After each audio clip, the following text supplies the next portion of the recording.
Hi friends, Pongal தொட்டுக்க சாம்பார் செய்ய போகிறோம். சாம்பாருக்கு தேவையான பொருட்கள் 100 பாசிப்பருப்பு, துளி மஞ்சப்பொடி, ரெண்டையும் குக்கரில் ஒரு விசில் வேக வச்சு இறக்கணும். ஒரு கத்திரிக்காய், ஒரு தக்காளி, மீடியம் சைஸ் கத்திரிக்காய் ஒன்று, தக்காளி பழம் ஒன்று, உருளைக்கிழங்கு ஒன்று, 5-6 பச்சை மிளகாய் அல்லது 1 ஸ்பூன் மிளகாப்பொடி, எல்லாத்தையும் தேவையான அளவு உப்பு.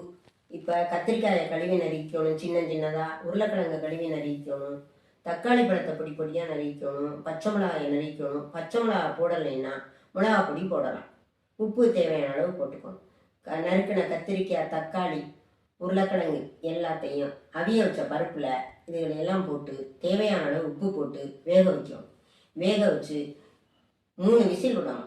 3 விசில் விட்டு பச்சடியை இறக்கி வச்சுட்டு அதுக்கப்புறம் கொஞ்சம் எண்ணெய் ஊற்றி 2 ஸ்பூன் விடலாம். 2 ஸ்பூன் எண்ணெய் விட்டு கடுகு 1/2 ஸ்பூன், உளுந்தம்பருப்பு 1/2 ஸ்பூன், ஒரு வரமிளகா, துளி பெருங்காயம், கருகாப்பிலை தாளிச்சு கொட்டணும்.